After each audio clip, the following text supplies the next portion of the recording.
Hello students, मैं वंदना तिवारी आपके सामने मेघालय बोर्ड द्वारा कक्षा 10 के लिए हिंदी की प्रस्तावित पूरक पुस्तक संचयन की पहली कहानी हरिहर काका का सारांश प्रस्तुत करने जा रही हूँ।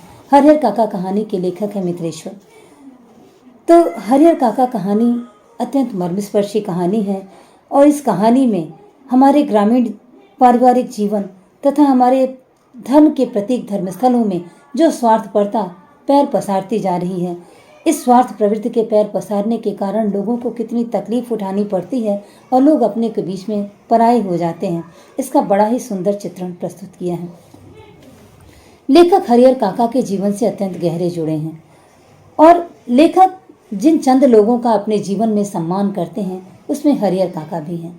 एक हैं लेखक और हरिहर काका दोनों घनिष्ठता के इतने नज़दीक हैं कि हरिहर काका का लेखक के जन्म के पहले तक भी कोई मित्र नहीं था और ऐसा प्रतीत होता है कि हरिहर काका ने मित्रता करने के लिए लेखक के बड़े होने का इंतजार किया है।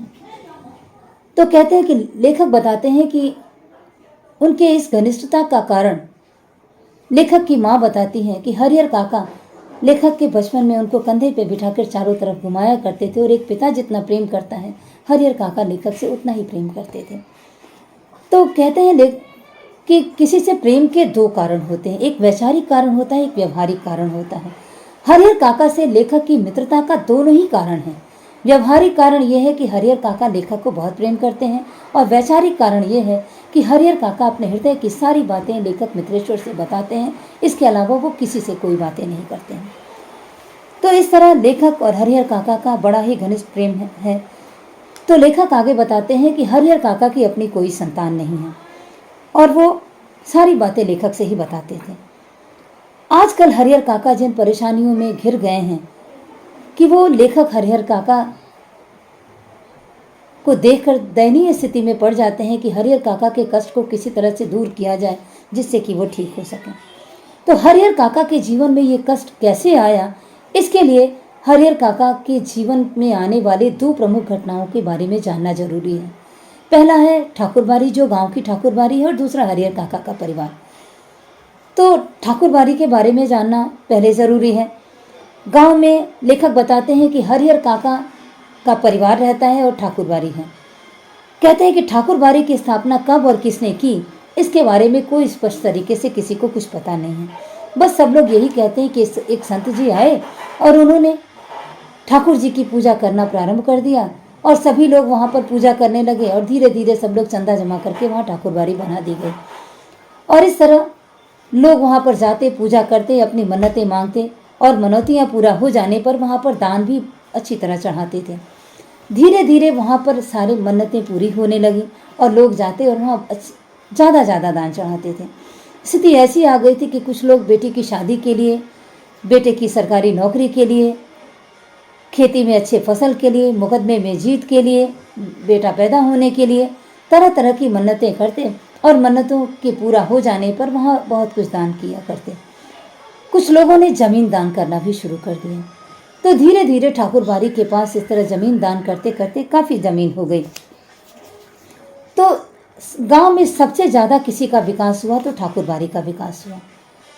तो ठाकुरबाड़ी में महंत और पुजारी रखे जाते, एक कमेटी बना दी गई जो ठाकुरबाड़ी की सुरक्षा, देखभाल सब कुछ करती और पूजा पाठ के लिए महंत और पुजारी रख दिए गए।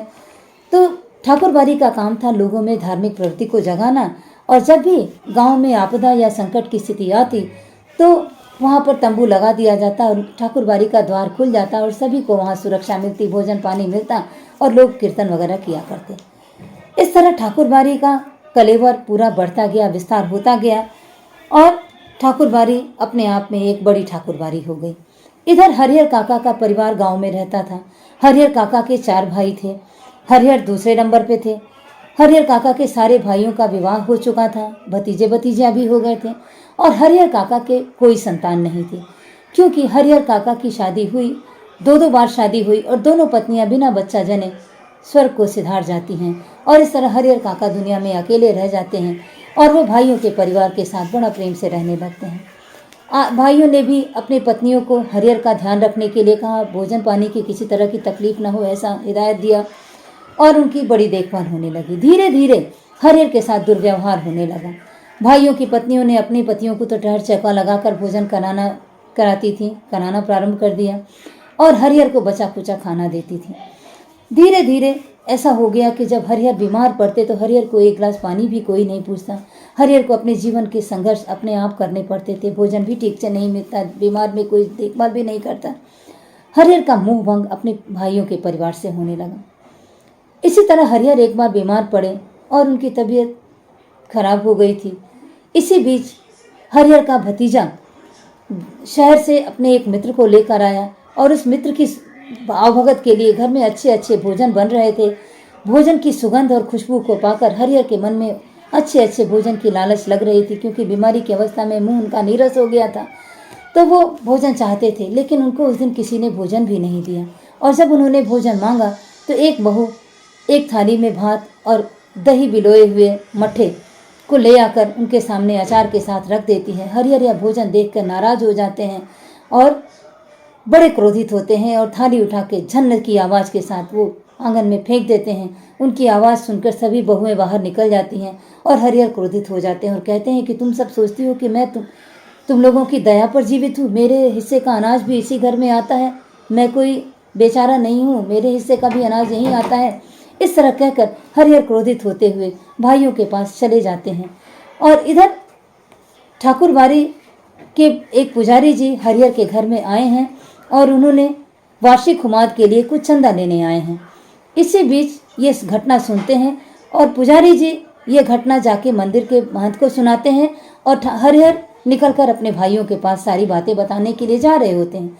जैसे ही महंत जी को इस बात का पता चलता है, महंत जी तिलक लगाते हैं और आमनामी ओढ़ते हैं और हरिहर के घर की तरफ चल पड़ते हैं और हरिहर की उनके बीच में भेंट हो जाती है। वो हरिहर को रास्ते में पकड़ लेते हैं और उन्हें बड़ी अच्छी अच्छी बातें समझाने लगते हैं कि हरिहर अपनी ज़मीन ठाकुरबाड़ी को दे दो, अगर तुम ठाकुर जी को अपना दान करोगे तो इस जीवन में जो कष्ट है वो अगले जीवन में नहीं रहेगा, भगवान तुमको एक भर दोगे तो 10 भर देंगे। इस तरह की अच्छी अच्छी बातें बताने लगे। हरिहर के मन में तो दुख हुआ ही था, इनके बातों से उनके मन को बड़ा मरहम लगा और हरिहर काका ने भी ज़मीन को ठाकुरबाड़ी को देने का अंतर मन में थोड़ा थोड़ा निर्णय कर ही रहे थे। इसी बीच हरिहर काका को अच्छे अच्छे भोजन दिए गए, वहाँ सोने के लिए साफ सुथरा बिस्तर दिया गया और जितना अच्छा भोजन हरिहर काका को ठाकुरबाड़ी में दिया गया उतना अच्छा भोजन तो उन्होंने जीवन में कभी नहीं खाया था। हरिहर को खिला पिला के बड़ा आराम से रखा गया। इधर भाई जब घर आते हैं लौटकर तो उनको जब सारी घटना का पता लगता है तो वो दौड़े दौड़े जब ठाकुरबाड़ी जाते हैं हरिहर को मनाने के लिए, तो महंत जी बीच बचाव करने लगते हैं और हरिहर काका को ठाकुरबाड़ी में रख लेते हैं। और उन्होंने भाइयों को यह समझा दिया कि एक रात अगर हरिहर ठाकुरबाड़ी में रह जाते हैं तो ऐसा कुछ नहीं बिगड़ जाएगा, बाद में ले जाना तुम लोग। इस तरह करके महंत जी ने ठाकुरबाड़ी में ही हरिहर काका को रख लिया। सवेरे होते ही भाई दौड़े ठाकुरबाड़ी में और हरिहर के अपनी पत्नियों के किए गए गलतियों की माफ़ी मांगते हुए हरिहर काका को वापस लाने के लिए मिन्नतें करने लगे और हरिहर काका को उठाकर ले आए अपने घर। हरिहर काका जब घर आए तो उनका बड़ा आदर हुआ और इतना सब कुछ भोजन पानी भी उनसे पूछ पूछ कर दिया जाता। हरिहर काका को बड़ा देखभाल होने लगा, बड़ी सुरक्षा हो रही थी। तो इस तरह हरिहर काका को परिवार में सम्मान मिलने लगा। हरिहर को महंत जी बार बार पूछते थे कि हरिहर आपने क्या निर्णय किया, जमीन क्या आप ठाकुर जी को देंगे? बार बार महंत जी पूछते थे, लेकिन हरिहर महंत जी को ना भी नहीं कर पा रहे थे, क्योंकि घर में जो उनका आदर हो रहा था वह महंत जी के कारण हो रहा था। इसलिए वो जानते थे कि भाइयों का परिवार जो उनका आज आदर सम्मान कर रहा है वह सब महंत जी के कारण ही हो रहा है, तो महंत जी को भी नाराज करना नहीं चाहते थे। इसलिए वो टाल मटोल करके निकल जाते। एक दरात ऐसा होता है कि हरिहर काका के भाई सो रहे होते हैं और पंडित पुजारी जितने भी हैं, साधु महात्मा जितने ठाकुरबाड़ी के हैं, उन्होंने हाथ में भाला गंडासा सारा कुछ लेकर वो ठाकुरबाड़ी से निकल कर आकर हरिहर काका के घर में आक्रमण करते हैं और हरिहर काका को वहां से उठाकर लेकर चले जाते हैं। और इस तरह की स्थिति से भाई पहले से तैयार नहीं थे। अप्रत्याशित घटना से भाई आश्चर्य में पड़ गए और वो वहां से तुरंत 2-4 अपने रिश्तेदारों को लेकर ठाकुरबाड़ी जाते हैं। और ठाकुरबाड़ी जाने पर लगता है कि वहाँ तो कुछ हुआ ही नहीं है, बिल्कुल सन्नाटा है, जैसे कुछ हुआ ही नहीं है। भाइयों को ऐसा विश्वास हो गया कि शायद साधुओं के वेश में शायद गुंडे होंगे, चोर डाकू होंगे जो हरिहर को लेकर चले गए होंगे। ऐसा सोचकर जब भाई वहां से जाने लगे तो अचानक ठाकुरबाड़ी से गोलियां चलने लगी, पत्थर आने लगे। भाइयों को लग गया कि अरे हरिहर तो यही है। फुसफुसाहट की आवाज़ भी मंदिर के अंदर से आई। भाई तुरंत दौड़ गए और थाने जाकर उन्होंने दारोगा को खबर दिया। वहाँ से जब पुलिस की टीम आई तो पूरी रात का समय था। बार बार चेतावनी देने के बाद भी ठाकुरबाड़ी के अंदर से कोई नहीं निकला। सुबह होते ही दारोगा जी ने ठाकुरबाड़ी के अंदर जाकर छानबीन शुरू की और एक कमरे के अंदर से बंद कर हरिहर काका को बरामद किया गया। हरिहर काका को जिस कमरे में बंद किया गया था उसमें बाहर से ताला लगा हुआ था और हरिहर ने अंदर से जब धक्का लगाया जैसे तैसे, तो जब खोला गया तो देखे कि हरिहर के मुंह हाथ सब बंधे हुए हैं, मुंह में कपड़ा टूसा हुआ है, हाथ पैर बंधा हुआ है। जब हरिहर को खोला गया तो हरिहर ने ठाकुरबाड़ी के महंत और पुजारियों के बारे में जब पूरी बात बताई और उनके मन में इतनी घृणा भर गई थी पुजारी और महंतों के प्रति कि जिस तरह वो बोल रहे थे, आज तक हरिहर ने इतनी बातें किसी के बारे में नहीं की थी। हरिहर ने सारी घटना पुलिस को के सामने बयान दर्ज कराया और महंत और पुजारी की सारी करतूत सबके सामने आने पर सब लोग आश्चर्यचकित हो जाते हैं। अब हरिहर को जब वहाँ से बरामद किया जाता है तो घर लाया जाता है। इधर हरिहर की पूरी सुरक्षा की गई। रिश्तेदारों के 2-4 बड़े वीर टाइप के जो मर्द थे उनको बुलाकर हरिहर की सुरक्षा की गई और हरिहर को नींद से भाई जागते थे, हरिहर की नींद से उठते थे और हरिहर को अंदर के कमरे में रखा जाता। इस तरह हरिहर की सुरक्षा पूरी तरह कर दी गई। 2-4-10 दिन इस तरह बीता।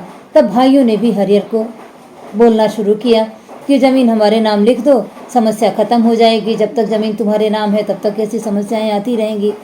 तो हरिहर ने इस बात से इनकार कर दिया कि जब तक वो जीवित हैं तब तक वो ज़मीन किसी को नहीं देंगे और जब उनकी मृत्यु हो जाएगी तो ज़मीन अपने आप तुम लोगों को मिल जाएगी। ऐसा हरिहर ने निर्णय सुना दिया।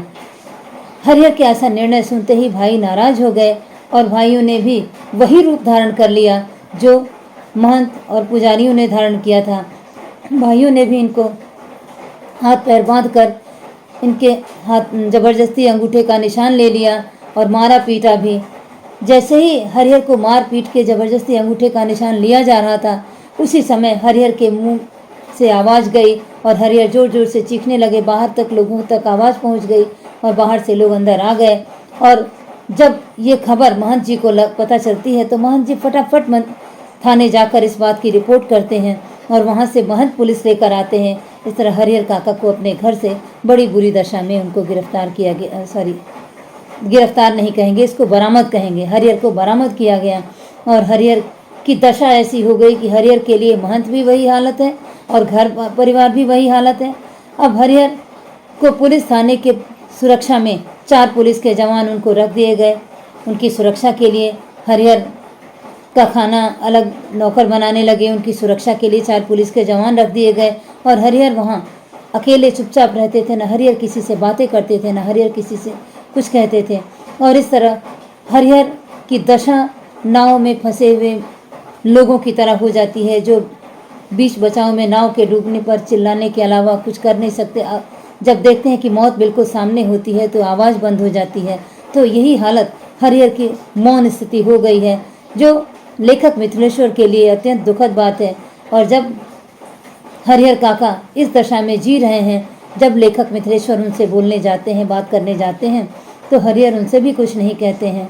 और जब हरिहर की हालत पूछते हैं मिथिलेश्वर तो एक नज़र भर उठाकर जो मिथिलेश्वर को देखते हैं तो मिथिलेश्वर उनके दिल के दर्द को समझ जाते हैं कि हरिहर किसी ऐसी मुसीबत में गिर गए हैं जो कि बहुत ही ज़्यादा है। और हरिहर को मौन हो गए थे और उनकी आवाज़ बिल्कुल किसी से कुछ बोलते नहीं थे, कुछ नहीं करते थे, चुपचाप जीवन जी रहे थे। और इधर गांव की दशा हुई थी कि हरिहर को लेके गांव में तरह तरह की बातें अफवाह उड़ती रहती थी और इतनी सनसनीखेज अफवाह उड़ती थी जिससे गांव का पूरा वातावरण भयानक हो गया है। कोई कहता कि हरिहर का हिस्सा भाइयों को मिलना चाहिए, कोई कहता ठाकुरबाड़ी को मिलना चाहिए। पूरा गांव 2 पार्ट में बट गया था कि ज़मीन किसको मिलनी चाहिए। और तो और बातें यहाँ तक होने लगी कि जब हरिहर मरेंगे तो गांव में खून की नदियाँ बहेंगी, उनके मुखाग्नि देने के लिए खून की नदियाँ बहेंगी। कौन मुखाग्नि देगा? कोई कहता है कि महंत पुजारी पूरे देश भर के साधु बुलाकर यहाँ पर हरिहर को मुखाग्नि देंगे। कोई बोलता है कि भाई मुखाग्नि देंगे।